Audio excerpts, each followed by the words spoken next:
cara membedakan jiwa, nafs, ruh, kolbu gitu ya. Betul. Ini sengaja waktu di awal saya tinggalkan pembahasannya, karena Imam Ghazali juga beliau masih muter-muter di situ.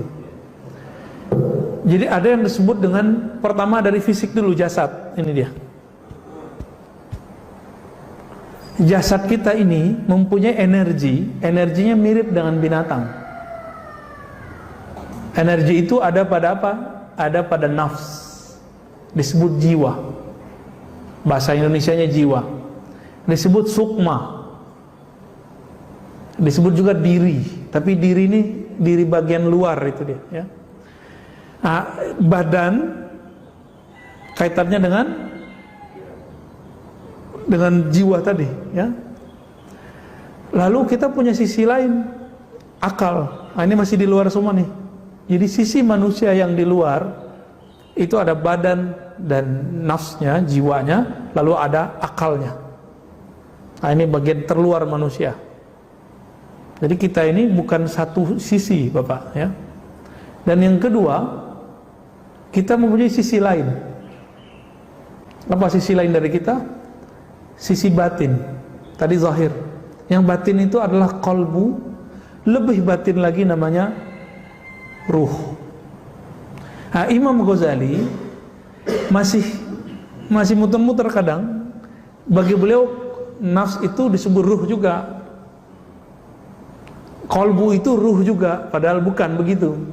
Ya, di zaman itu beliau baru bisa menjelaskan sedetail itu. Di zaman ini kita sudah bisa menjelaskan lebih detail dari Imam Ghazali ya. Beliau bisa sampai ke sana udah keren ya. Kenapa? Karena ruh itu min amrillah, ruh itu amrullah ya, urusan Allah, hembusan Allah. Maka ruh ini tidak mati. Kalau nafs, jiwa mati dia. Oleh karenanya di dalam Al-Quran, yang wafat, yang mati itu nafs apa ruh? Kullu nafsin, ya itu tuh Mumtaz Pak. Kullu nafsin, setiap nafs, gak ada ayatnya kullu ruhin.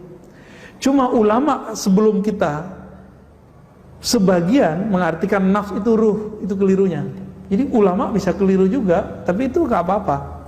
Dulu bahasanya baru bisa sampai ke sana, gitu. Mereka itu membahasakan nafs itu jiwa, ruh itu inti dari jiwa. Padahal pembahasannya lebih dari itu. Jadi yang mati cuma nafs. An-nafs ini kadang punya karakter binatang, disebut dengan an-nafs al-ammarah. Insyaallah lah di Senin depan ya, saya bahas tentang tingkatan nafs berdasarkan kitab ini juga.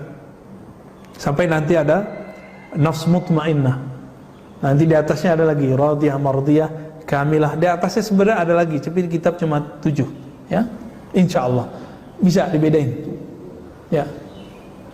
Kalau kita kan kemarin yang kita mengkaji menghalau marah, menjelaskan marah ya. Dan dalam semua kasus ini kayaknya kita harus memang ya pasti ada ya sebenarnya. Kan berarti kita harus menghalaunya apakah dengan sihir? Penyakitnya jika dia di dalam diri, nodanya dihilangkan dengan zikrullah. Tapi paradigmanya harus dihilangkan dengan ilmu. Paradigmanya, orang hasad itu kan karena konsep berpikirnya nggak bener, nggak, cara benerinnya pakai ilmu, maka ada ilmunya. Tapi bekas yang ada di kolbu, kan dia setiap kali kita dosa itu kan ada hitam di kolbu, itu cara ngilanginnya apa? Zikrullah. Nah, guru-guru kita dulu ada yang pakai metode ngaji aja, ada yang pakai kolbu aja. Nah, yang pakai kolbu doang tuh orang-orang tarekat sufi itu. Dizikir aja. Kalau berhasil baru hilang irinya. Tapi faktanya enggak juga. Banyak orang tarekat hari ini iri-iri juga, Pak. Contohnya ada rebutan jadi mursyid, rebutan jadi wakil talqin. Gurunya meninggal, rebutan siapa yang gantiin gurunya. Itu kan berarti belum beres di kolbunya. Kenapa? Karena baru di tataran zikir kolbu, belum sampai kepada paradigma. Paradigma itu yang membersihkan cuma ma'rifat ilmu. Nah, ilmu itu nanti yang konsumsi ruh kita yang konsumsi. Kalau udah masuk ke dalam ruh, dia otomatis permanen. Pemahaman yang saya sebutkan ini, kalau yang konsumsi ruh Bapak, itu permanen langsung Pak. Nanti setiap kali ada orang mau kita hasad, nanti ditolak oleh ruh kita. Tapi kalau baru masuk di kolbu zikirnya, kalau nggak zikir hasad lagi. Nah ini kelemahan. Jadi zikir-zikir tarekat sufi itu masih punya kelemahan, karena dia baru sampai pada tataran kolbu. Berarti ilmu ma'rifat itu ada yang dipegang oleh sufi, tarekat, ada yang dipegang oleh para wali-wali yang tinggi. Nah mereka adanya di ilmu ma'rifat. Nah, Imam Ghazali yang megang itu salah satunya. Beliau sudah di atas itu semua.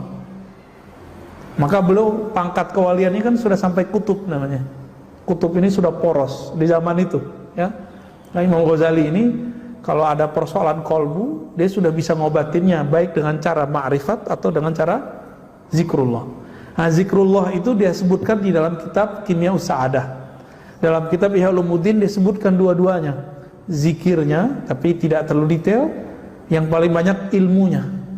Maka beliau mengasih judul Ihya Ulumuddin, menghidupkan ilmu-ilmu agama. Tapi orang terjebak dengan kulit-kulitnya. Yang dilihat hadisnya kok ada yang dhaif, gagal faham. Padahal maksud Imam Ghazali bukan itu. Maka di luar sana kalau ada orang mencoba mengkritisi kitab Ihya Ulumuddin, itu karena dia gagal baca. Tujuan Imam Ghazali kan bukan untuk menampilkan ini hadis dhaif tidak dhaif. Itu ke ahli hadis. Imam Ghazali ngomong kolbu, maka kalau mau kritisi Imam Ghazali, kritisi konsep kolbunya. Mau dikritisi tentang hadisnya, nggak nyambung, ya. Nah, ini di luar ini kita lihat banyak yang gagal faham, gagal fokus. Ya ini zaman banyak gagal faham Pak. Semoga kita dijaga oleh Allah SWT. Cukup ya? Ada yang mau dibacain? Ada yang diajarin zikir bersih kolbu? Kalau ada ahli zikir di kampung yang nonton, ahli zikir bersanad ya, silakan belajar ke beliau. Gitu aja ya.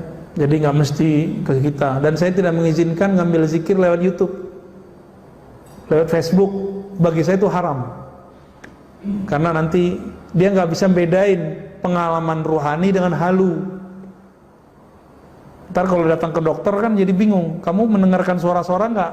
Dia bingung tuh suara-suara apa itu.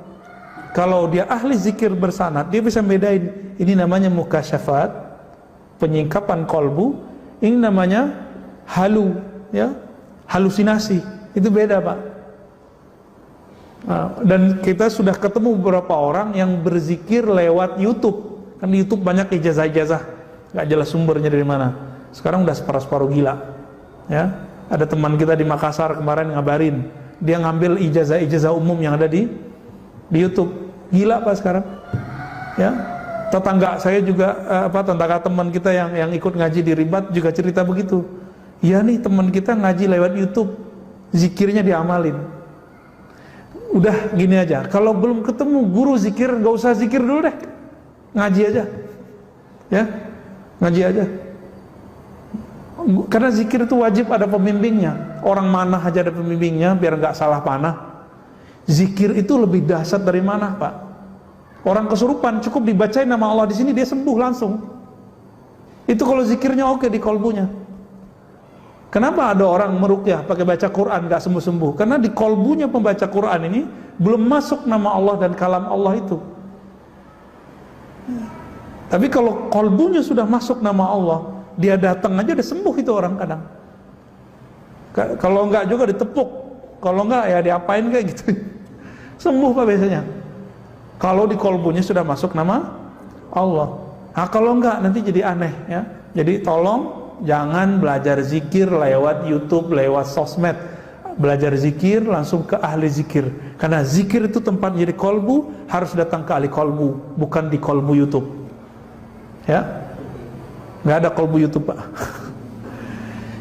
Udah ya. Saya rasa cukup teman-teman, karena Allah, insya Allah jika umur panjang kita lanjutkan di Senin depan. Besok mungkin dengan Ustadz Zulfikar ya. Jadi, baik. Nasallallahu al-afwa wal afiyah lana wa liwalidina wa limasyayikhina wa lisairil muslimin wal muslimat. Subhanakallahumma wa bihamdika Asyhadu an la ilaha illa anta astaghfiruka wa atubu ilaik. Sallallahu alaihi Muhammad.